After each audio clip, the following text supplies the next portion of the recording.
And we are back here on the Analytical Iowan podcast. It is Monday, February 9th, and we've got a lot to talk about because there's always a lot to talk about. Now, tomorrow, I am going to be the guest over on the Rational Boomer podcast. In fact, as I'm recording this, I don't know if I'm going to be able to get it uploaded before I have to go record with Mike, the Rational Boomer. So this could end up going up later on tonight, maybe depending on how long that takes, into the early morning hours of Tuesday.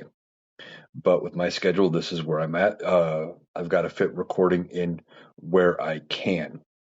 Now, you might have noticed that there was some issues with the podcast over the weekend.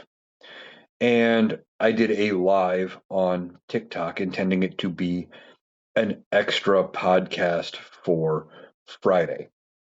Well, I thought I would have time Friday to end up recording. That didn't actually end up playing out the way I thought it would. Um, but I ended up having troubles getting TikTok to download my live. It kept stalling, wouldn't finish processing, uh, trying it on a couple different devices and those kind of things. Ultimately, by the time I got it downloaded, then as I was trying to get it uploaded, I kept having internet problems with it. So then ultimately, I think it ended up going up on late Saturday, and I used it as Saturday's podcast. I was going to just go with it um, and move on. I did not have time with when I got off work Saturday night. I barely had time to get a few TikToks up before I had to attempt to get some sleep before going back to work. Because unlike some people, I do have to work over the weekend. Um, and then yesterday with the Super Bowl and everything else, and with my schedule today, I had every intention of getting another podcast in. Um, and then the night got away from me, and before I knew it, it was too late. I couldn't get the podcast up. So I'm still going to try to keep the podcast up as close to daily as I can. Um, Intending obviously to ultimately switch to where it is a daily show if possible. But I hope you guys understand when it is not up necessarily daily, uh, that it's usually either technical or it is just because work got in the way. Um, would love to not have to work, but unfortunately, as with most of us, uh, have to do it. So, got to pay the bills somehow. Now, we got a lot to talk about. Yesterday was the Super Bowl, and we'd been hearing for months, ever since the NFL announced Bad Bunny was going to be the headliner, from people on the right in this country about how, oh, I can't believe they're letting some foreigner do the show. It's un-American. We've had people from other countries perform the halftime of the Super Bowl, and they've never said a word. Not at all. Problem was, they looked like me. That was why they didn't care. Uh, or it was their type of music. Um, so they opted to have their own version of a halftime show, a halftime concert. And the more you hear about this thing, the funnier and the worse it gets. And what do I mean by that? Well, apparently it wasn't live like Bad Bunny's performance was. It was going to be streamed over on Twitter, and Twitter said, "Yeah, you can't do that. That's a uh, community guidelines issue or digital media issue, something like that." So last minute, they had to figure out where they were going to host it at and how they were going to do it. They decided to do it as a YouTube live. So you've got uh, Kid Rock and a bunch of other acts, and he's headlining this show. And first of all, Kid Rock, he's in his 50s now. I think he's 55. It doesn't quite necessarily count as a kid anymore. But anyway, Kid Rock's out there doing his show.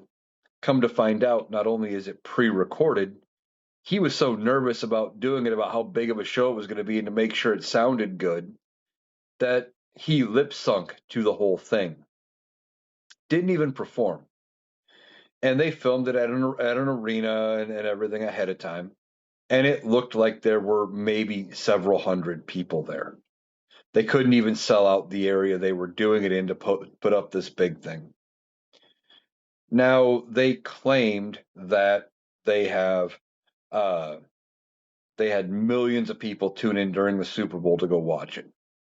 And I don't think that was true. Maybe across all of their media channels and everything, maybe they hit 6 million, but they were acting like it was going to be a big, big draw and it was going to hurt the NFL. But they were estimating that 130 million people watched Bad Bunny's performance. Now, I did not, uh, in part because of uh, work schedule and things like that. And I'm just not a fan of Bad Bunny. I don't know anything about his music. It is not the typical genre I listen to. Um, but I have nothing against Bad Bunny on a personal level. I just didn't care. I remember in years past when the Super Bowl halftime show didn't interest me.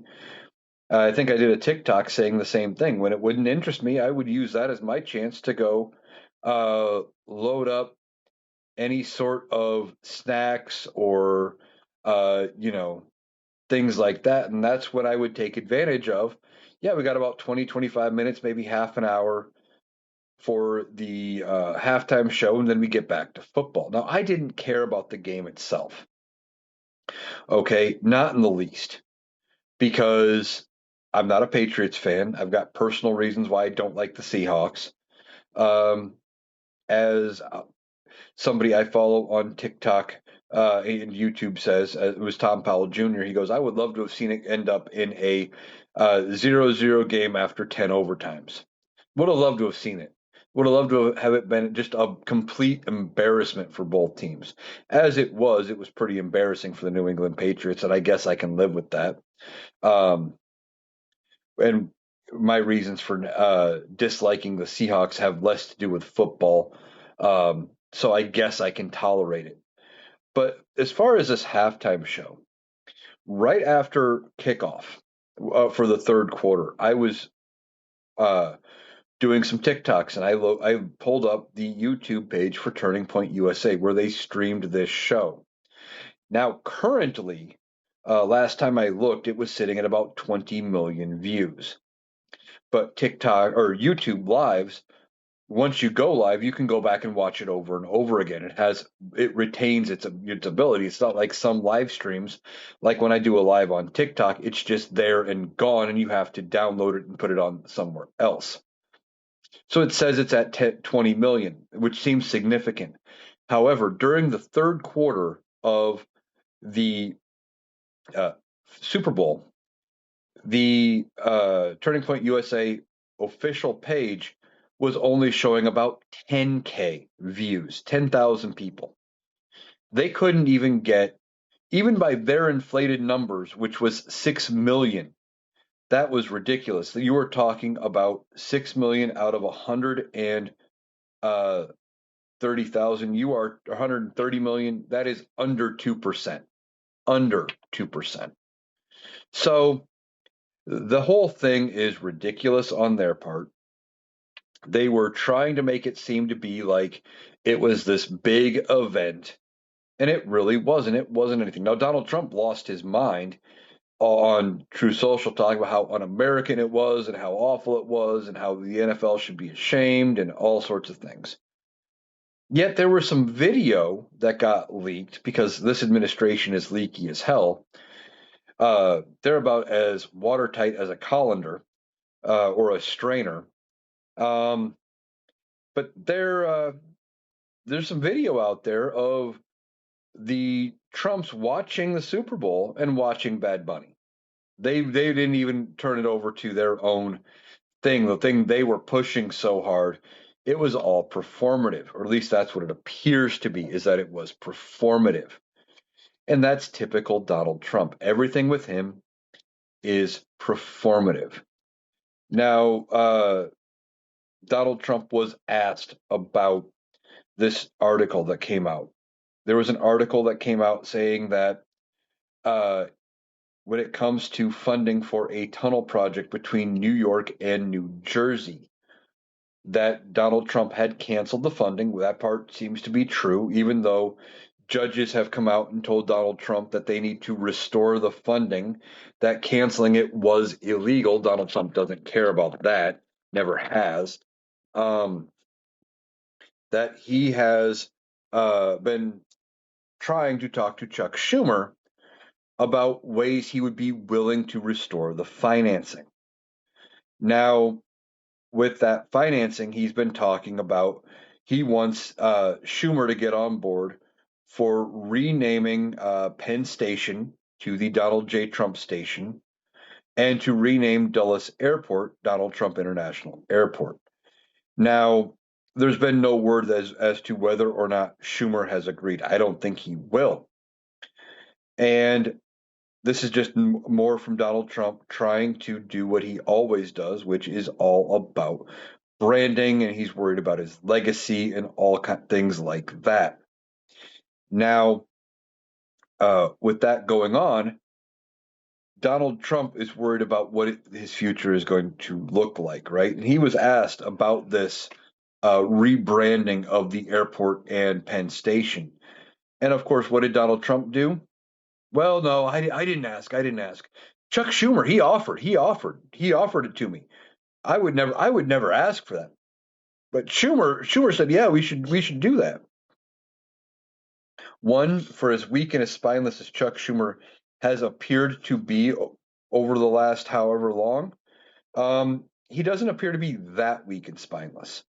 Uh, Donald Trump doesn't know a good lie anymore. He is just out to deflect and distract. And he says things like that because he thinks it works. He thinks it gets away from him being in trouble.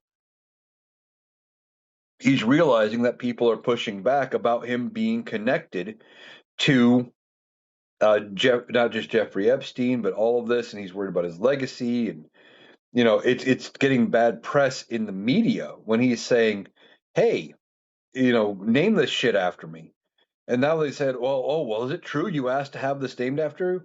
He knows that if he goes, "Well, yeah, I said they should name it after me," he knows it's going to look bad and it's going to make him look like a person who is out again, just renaming stuff for his own legacy. That he has to say, no, Schumer offered. And that's the way these people operate, right? Everything about it is diversion, distraction. It is a delay tactic, or it is smoke and mirrors of, well, I'm doing this, look over there. Donald Trump is ridiculous when it comes to stuff like that. And he's confused too, because these are the things he has done his whole life, and it's always worked for him. And now suddenly it's not working anymore. And he doesn't know what to do. He doesn't know how to react.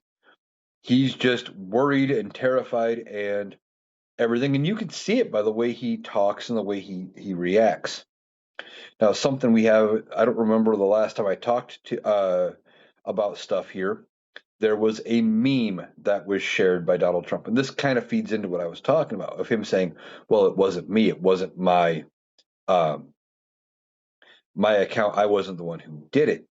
There was a video or a video meme, I guess, that was shared by the Trump administration or by Donald Trump himself, I believe, on Truth Social. And if you haven't seen this thing, it is racist and it is dumb. And it shows Donald Trump as a lion and him as king of the jungle or king of the beasts or whatever you want to go with there. And then it shows a bunch of other people as varying animals. But then it shows two chimpanzees with the images of Barack Obama and Michelle Obama superimposed. Clearly racist imagery there. Now, regardless of that was the intention of the person who created it, for a long time, the connection has been made by racist people about African American people, black people, as being connected to monkeys or gorillas or apes or something like that. It has been a long standing thing. This isn't new. Well, Donald Trump wants you to believe that, oh, it was just a simple thing. I didn't share it, a staffer shared it for me. I didn't post that. Really, Donnie, you have a staffer at almost midnight who is going through True Social, finds this thing, and goes, "Oh, yeah, this is a great thing for the President of the United States of America to share," and decides to share it out to everybody you have on True Social. I don't buy it. I believe Donald Trump had shared that out on his own uh, because this is the type of thing that happens when he is sundowning. He is going out and he is, um, you know, come midnight, 1 a.m., he's awake, can't sleep. His mind is racing. So he's doing what he's done as a soothing technique and he's scrolling through social media and he's looking for positive things about him. Now he sees this thing of him being the lion. Oh, that makes me look tough. And he maybe it is true. Maybe he wasn't aware of the chimpanzee imagery in the actual presentation. That wouldn't surprise me if he wasn't aware and it happened that he shows it. They and you know because he doesn't have any sort of curiosity anymore. He never really did, right? He doesn't go look things up. He doesn't look deeper into anything. Everything is quick, fast. Does it make me look good? And he probably saw this thing where it looked like, oh, they made me look like a lion. That's going to be something where I look like I'm tough or I'm in charge. Oh, that's got to be positive, and he sends it out. Now, for all he knew, if that's what he did, at the end it could have shown that anything happening to that lion and that lion to be made look like a fool. But see, then Donald Trump again would still blame the staffer because everything involving Donald Trump is always going to be somebody else's fault. It doesn't matter when it comes to it. He is going to try to push it off if he's taking any sort of negative flack. Now, that's only going to work to a point. There's going to come a point when he's not going to be able to twist away from all of this. And if you watch him, he's low energy. He doesn't look as good as he used to. And in fact, if you would have watched him sign one of the latest executive orders he signed, um, it looked very weird with how he held the marker, and I noticed that he signed everything in Sharpie. Now he did that in his first term too, claiming he liked how it made his signature look big. And that was something newer Donald Trump had adapted, the way I understand it, as part of the presidency. I think the reason for the Sharpie is it hides any issues in his signature. Now, you all know the normal way you would hold a pen is you would hold it very close to the tip like this and the base going that way. But if you watch Donald Trump sign this thing on this executive order, he's holding it back farther on the pen and he's almost pushing the pen up the page. It looked very awkward and a very weird hand placement as he's kind of shoving the marker through to make his signature. It did kind of look like Donald Trump's signature, but it also looked like he was putting more letters in there than what it could be. And from the one angle, it almost looked like he signed it Donald J. Donald, not Donald J. Trump. This could be just another sign of more problems when it comes to Donald Trump and his cognitive ability and his motor skill. Because one of the things that goes away when you are dealing with somebody who has had dementia, stroke, etc., is fine motor skill. No, being able to sign is one of those symptoms where you can't necessarily, it's very shaky, right? But now you take out the fineness of a pen and you replace it with a big thick marker. If he's got a shaky signature at all where he's having trouble, it's going to be hidden. That is what Donald Trump has always done. He likes to hide things that are wrong with him and make us believe that they were never actually an issue. The, you know, Donald Trump has numerous problems with his health, and he doesn't want us talking about it at all. Not in the least, right? He wants us to believe that he is in perfect condition and he is every bit as cognitively able that he was in his 20s, that he is pulling a Benjamin Button and aging backwards. It's not happening. Ultimately, he is not going to make it to the end of his term. I almost guarantee it. It would be very surprising to me if he does get to the end of his term and actually ends up uh, living that long. I think ultimately something is going to happen to Donald Trump. I think he is either something's going to come out with these Epstein files, or something is going to come out about his health, or something that he won't be able to divert and distract from anymore. And he is going to have to either resign, which I don't entirely see happening just because that is not who Donald Trump is. He is not one to run away. Not that it would be better, but with his mentality is more of the I can fix it mentality. Oh, I just need one more good, I need one or two more weeks. I'll say the right thing, I'll do the right thing, and they won't know there's anything wrong. I'll be able to come out on top. That's who Donald Trump is. That's how he acts and how he operates. So he's trying to divert away from his conditions, but there's so many things going on with his health that makes it very obvious that something is wrong. You got the bruising on his hands, the fact that he sits a lot more. Um, he doesn't stand in these Oval Office meetings. He's always sitting. Uh, you know, he when he does walk, you see him shuffling. Looks like he's not lifting his leg. He's kind of walking in a weave pattern. And some of those, yes, are signs of aging. And Donald Trump is the oldest person to have ever been elected president. But he is also trying to tell us that he is as physically fit and as mentally fit as he was 20 years ago. And that's just not the case anymore. He is clearly suffering from some problems. Now, something came out in regards to the Epstein files that does connect to his health.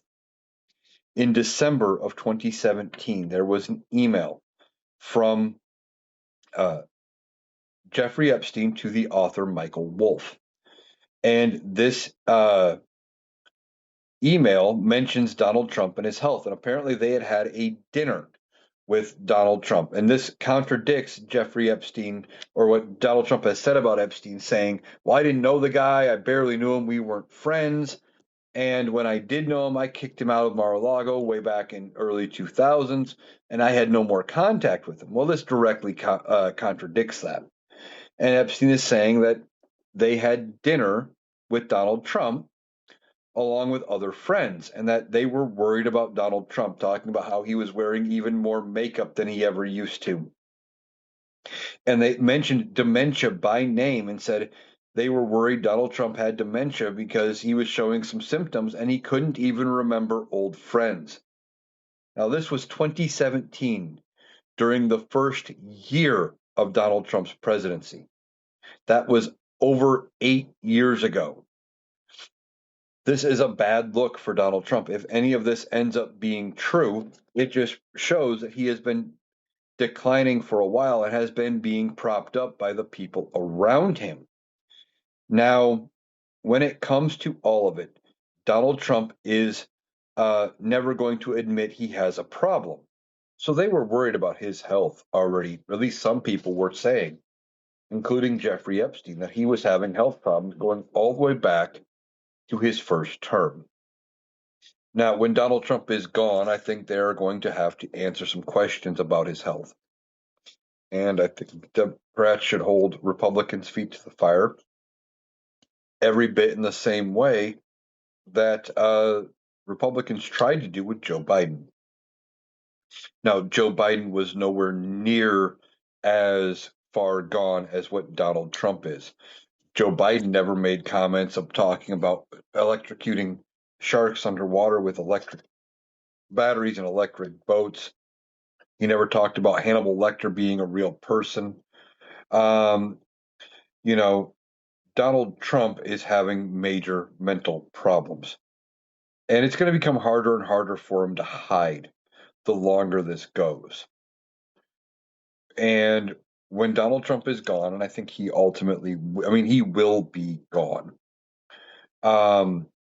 there's not going to be any question about that. One way or the other, come January 20th, 2029, Donald Trump is going to be out of office. But I don't think he makes it that long.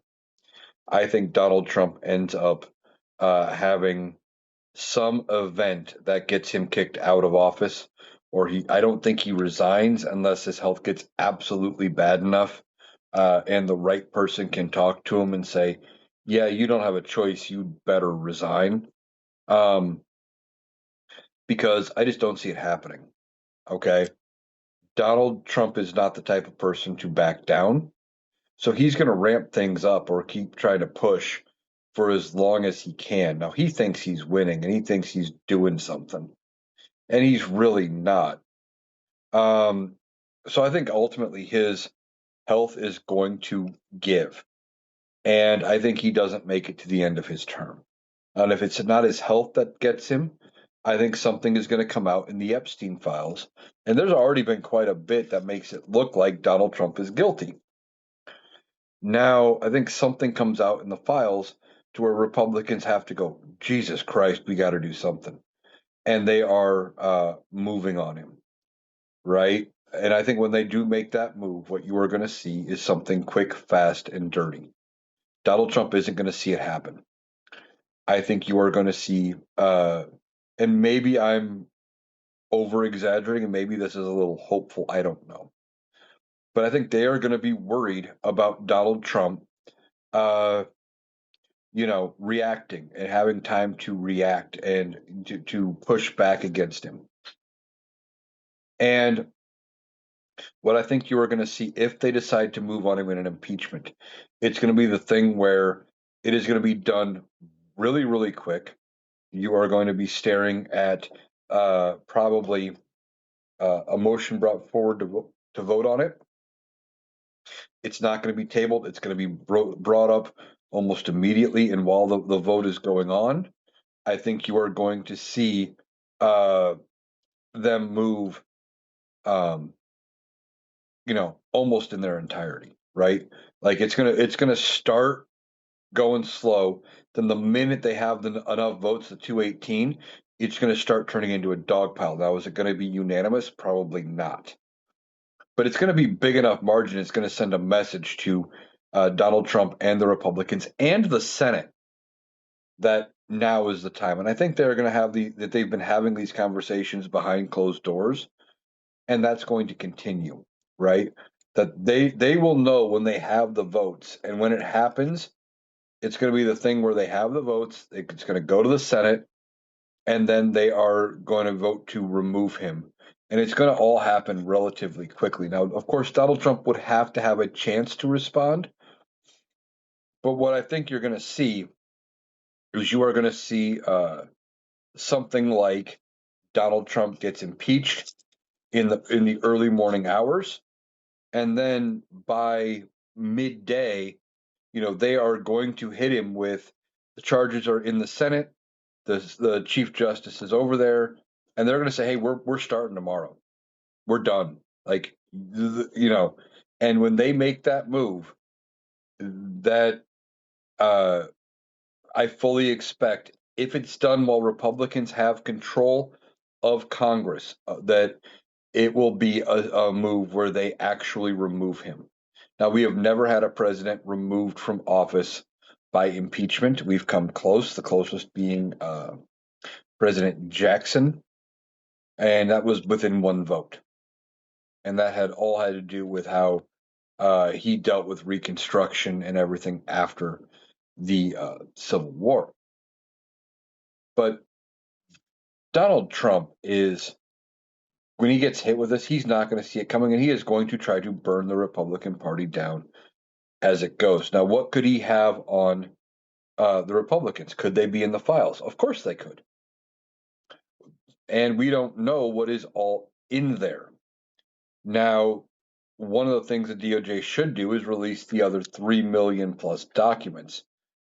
And there is so much already out with what came out in the other 3 million, and they're constantly finding more things that uh, the other 3 million would actually probably flood the zone and add more confusion for at least a little while. But when they do that, when all this stuff comes out from the files, you got to remember that the United States isn't the only people with copies. Okay, the biographer for the former Prince Andrew of Great Britain, um, Andrew Mountbatten Windsor. This biographer comes out and says, hey, there's references to Prince Andrew in here that are missing references to Donald Trump in what has been released in the Epstein files. Our country is not the only one who has information. And in fact, just on what has been released so far, other countries, including I think France, England, and a few others, have launched investigations into people listed with connections to Epstein. This is turning into a worldwide conspiracy that we are finding out about, that a big chunk of worldwide elites are familiar with. Um, and the whole thing is, when this information all comes out, like if the British authorities move on Prince Andrew, and I'm not sure that they would, or the former Prince Andrew, because the king kind of dealt with it by stripping him of his royal titles and basically uh, outcasting him to a remote part of royal property, etc., and basically said you're going to be shunned for life. But if the United Kingdom goes after Prince Andrew, and he does have information about Donald Trump, that could come out in testimony. That could come out through, interviews or what have you. And Donald Trump won't be able to control it. And of course, through the wonders of social media, despite their best efforts to control the media and Donald Trump spinning how the media responds to certain events and what they talk about and how it is going by saying, oh, that's fake news, or trying to put pressure on other networks, that information's still going to get out here. And if you didn't believe that Donald Trump is putting pressure on networks, well, look at uh, NBC.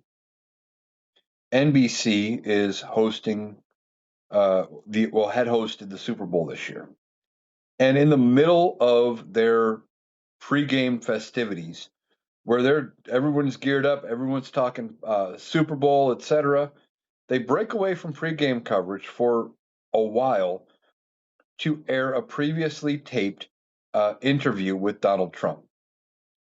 They cut away from it, and now, from what I saw on social media, a lot of people were pissed. Of course, I've had MAGAs come into my comments telling me I'm delusional, I don't know what I'm talking about, but I saw comments on social media where NBC was taking flack because, hey, they cut away from the Super Bowl in order to, uh, cover Donald Trump. And they did that in part because, well, if they play nice with Donald Trump now, Donald Trump will leave them alone down the road and it won't be as big of a problem. But see, when that's going on, like if Prince Andrew does, or former Prince Andrew does get any sort of, further issues in England, um, Donald Trump is not going to be able to put the same pressures on the BBC, for example, for BBC broadcasting. Uh, Now, he tried. He sued the BBC. That lawsuit is still ongoing. Um, where he tried to push them, and he wanted them to basically come out and retract everything they had said, and how it was not nearly as big of a deal as what they talked about. He wanted 10 billion. Well, that case is ongoing, so we'll see how that uh, correlates. But the whole thing is that's Donald Trump. That's about the extent of what he can push out there. And there are laws in place in the UK, and I realize that the lawsuit would be affected by United States law, but when you are dealing with companies and things like that are international, sometimes allowances have to be made for international law. There is a law in England, I believe, that limits what kind of payouts could be from these kind of situations. And it is nowhere close to billions of dollars that Donald Trump is seeking. So he's going to try to put pressure on, but other networks are going to cover this, right? The BBC comes out, and if they have information from Andrew Mountbatten Windsor about what Donald Trump did in relation to Epstein, that is going to come to light. And then people like myself and other creators on social media are going to be sharing that information, which is going to be much harder than it would have ever been prior to the advent of social media to keep this stuff hidden. Now, later this week, Pam Bondi is going to be testifying before Congress over everything. I thought it was going to be in relation to the Epstein files. However, it sounds like Republican leadership is putting pressure on Republican members of Congress to not ask any questions about Epstein or anything Epstein related. So we will see what kind of questions she does get answered, um, or does get asked. But she's going to be there answering questions, potentially about her handling or mishandling of the files, about the redactions that are poorly done. And speaking of the redactions, apparently some of the files that they released, they have since been taken down to go be re-redacted. Um, at least I believe they have. But some of the files contained images of young children being abused that were not redacted. It was very evident what was going on. And that is also in violation of the Epstein Transparency Act, as well as just not being able to transmit and show those kind of features. By federal law and by a lot of state laws, you are not able to distribute images of abuse like that. And so you need to be careful with downloading and viewing the files. Um, and I don't know if they did it intentionally. Some people are suggesting it might have been intentional, trying to come up with a way to go after people who are sharing information about what is in the files.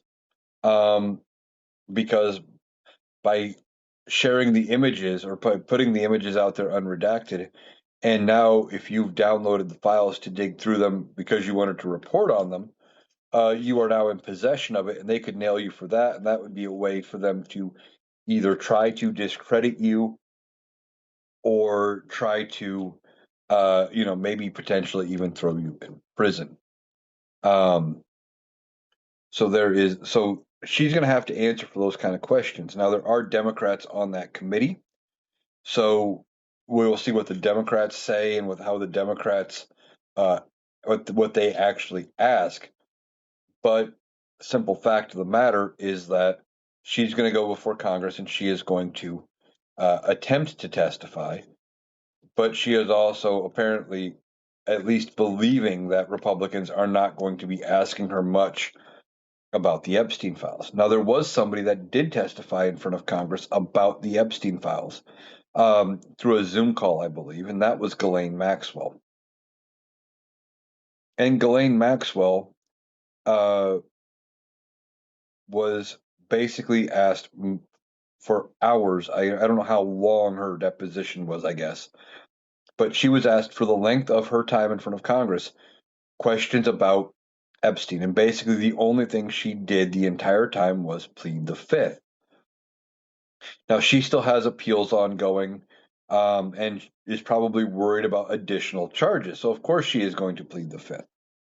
But that's not the interesting part about her testimony today. Afterward, she went to social media and she came out and said, oh, well, I guess through her attorney, came out and said to Donald Trump that if she gets clemency, she'll spill everything. And I think this is probably a subtle message to Donald Trump that, hey, I still have information. I went out of prison, and if you let me out, I'll keep quiet about what I know, but I'll give you the cover that I can come in and I can talk about, certain events and I can tell everything in quotes there, as long as I get out and I'll just leave your name out of it. No, I don't know anything about Donald Trump. Now, is Donald Trump dumb enough to fall for it? Yes, 110%. I believe he is dumb enough to fall for anything, um, because he is relegated to what people around him say, and he is so desperate to get away from these Epstein files that I could see him making the move of giving her a pardon or clemency or something in exchange for her silence, thinking he has gotten away with it, and then turns around and ultimately doesn't, right?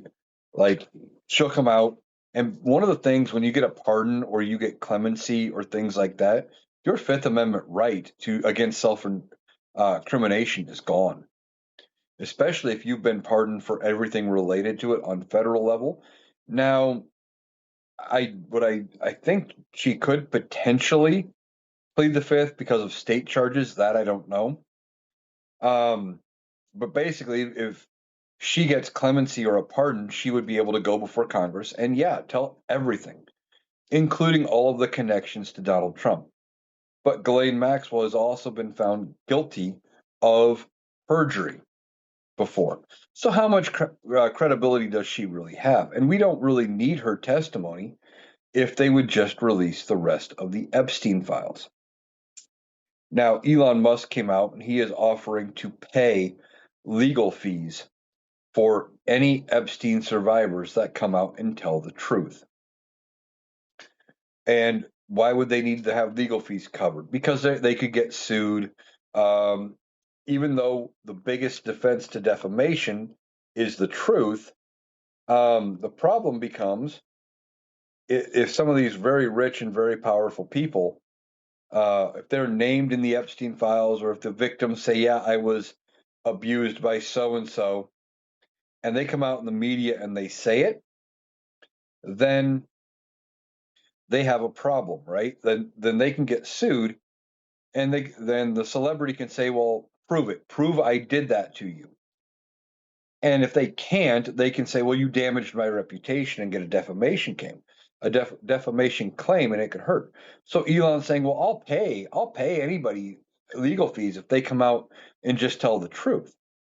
Here's the thing: what version of the truth is he looking for? You know, we have seen evidence in the Epstein files that Musk attempted to go to the island, and that for the most part, Epstein wanted nothing to do with Elon Musk. So is this well, I couldn't be part of your club, so I want to go back, or I want to go after you, and I want to ruin it, and I want to ruin everybody else who was accounted to it? Maybe everybody who was connected to it. I mean, the whole thing, it seems very petty. Or is he just lying through his teeth about covering these legal fees, hoping that he can get the survivors on record coming out talking about who did what and where, etc., and then giving everybody who is in the files an ample chance to go after the survivors and saying, "Well, no, no," and giving them a chance to disprove whatever's in there because the information is not currently being made public. That is also possible. If I was a survivor of anything that would have happened through Epstein, I would not fall for that. I would not believe that they actually have my best interests in mind when they are talking about any of it. And I wouldn't believe Elon Musk, as far as I could throw him, that he is willing to pay legal fees to help uh, Donald Trump out. Um, Now, also, apparently, writer Michael Wolff was talking about Donald Trump and the Kennedy Center. And apparently, his plan for the Kennedy Center and renaming it the Trump Kennedy Center, which is dumb. Apparently, Donald Trump initially wanted to rename it just the Trump Center. And he said a couple things about it. One, well, why is it named after Kennedy? That was so long ago. Well, Kennedy was shot November 22nd, or was it November 23rd, 1963. Okay. That was only 63 years ago. Donald Trump is 80 or will be 80 this year. The Kennedy assassination happened within Donald Trump's lifetime. He's acting like it was ancient history. But see, that's the thing with narcissists, right? Kennedy has been gone since 63. He hasn't been a relevant public figure. So in Donald Trump's mind, why bother? Why bother celebrating Kennedy anymore? Oh, we've celebrated him long enough. It's time to celebrate Donnie. And that's how he really does believe. And apparently, from according to Michael Wolff, um, his advisors and stuff had to work with him to get him to back off the naming and to call it the Trump Kennedy Center. And, as a better option. It's still dumb. And as soon as Donald Trump is out of power, it is going to go away. It's no longer going to be the Trump Kennedy Center. It will get renamed back to the Kennedy Center. Why? Because it was there in honor of John F. Kennedy Jr., or John F. Kennedy Sr., I should say, uh, and that they are going to end up putting it back because it was never approved by anybody other than people connected to Donald Trump who did not have the authority to rename it in the first place. But see, Donald Trump is worried about his ego. He's worried about his legacy. He wants things named after him so he gets remembered when he is gone. That's what a big chunk of this is about, is remembering Donald Trump when he's gone. That's why I think is beyond all of the problems he is having with his health, that is one of the other reasons as to why I think he is not going to make it to the end of his term. And that is because he's doing things where it's very clear that he is worried about his legacy and he is worried about making it to the end of his term or people remembering him and all of this stuff. I think is just a clear sign that there is something majorly wrong with him, and he's at least acutely aware of it. It's probably one of those things where he's convinced, oh, the doctor's wrong, or if he's not aware, like they haven't told him, that because his body feels the way it does, that he maybe is at least aware of what is going on. So he could be on the way out, and he's worried about his legacy. Now, somebody else who could be on the way out. There's been a lot of talk about what is going on with Mitch McConnell. Now, Mitch McConnell is a retiring U.S. senator. He is done at the end of this term. Um, and he's currently in the hospital with flu. At least that's what they're claiming. They are claiming it is flu. But Mitch McConnell has had numerous falls recently. He's had numerous times where he has kind of glitched, where he gets this far away look in his eye where like he doesn't know where he is, and he kind of turns and just does this weird look and a wave. Like, if you haven't seen him glitch out, you should really look up the video. It is disturbing that a sitting member of Congress is having these episodes and this many. Well, now he's in the hospital. And people are wondering if the Grim Reaper is finally coming for Mitch McConnell. Now, when we wanted him to take the old white guy, uh, that's one of them we were hoping for. There's several other old white guys that we could also be hoping that the Reaper would take. One of them sits at 1600 Pennsylvania Avenue. The other is also in the United States Senate. Uh, and I think you guys know who I'm talking about, that being Chuck Grassley. I mean, the dude's 92 years old. But going back to Mitch McConnell. Mitch McConnell apparently is in the hospital with flu, and they're worried that he's not going to make it. Now, we've been talking about how the Senate could be in play as far as the midterm elections go, right? Midterm elections do not look good for Donald Trump and Republicans, despite their efforts to downplay it. I think the House could flip by 40 seats plus. I don't think any seat is safe, not after that 30 plus point swing in a very safe 30 plus year Republican voting Texas State House district in in Texas. It was like 30-point swing or so that went in favor of a Democrat. So I don't think there are very many seats that you could say are a perfectly safe majority as long as a Democrat runs. So they could lose the House by 40, 50 seats. And they're worried about it. But one of the things is with the Senate is we're wondering, is the Senate in play? Well, they need to pick up 4 seats. Okay. Incumbency matters when you're talking about elections. I've said it before. I'm going to say it again. Incumbency matters. And if something happens to Mitch McConnell, there would be a replacement for the remainder of that term, and that replacement would be an incumbent.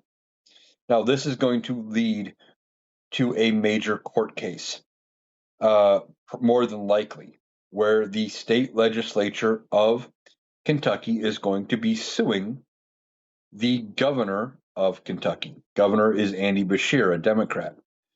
The state legislature, both houses are controlled by Republicans, and I believe a supermajority. So why would they be suing the governor? Well, a couple of years ago, when they were already talking about Mitch McConnell and his health, the first time he glitched, Andy Beshear came out and said, if something happens to Mitch McConnell, it is my prerogative as governor to replace him, and I will replace him.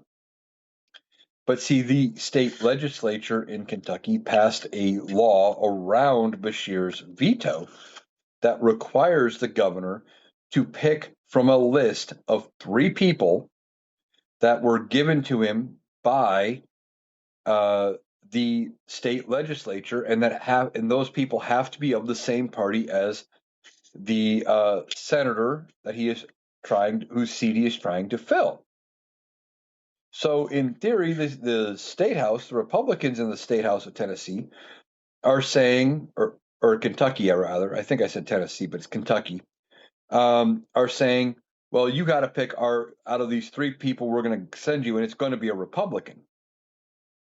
And back when this all came out, they tried to change the rule. Andy Beshear said, "Yeah, it's my right to pick who I want as his replacement, and I'm going to do it. And you can sue me if you don't like it."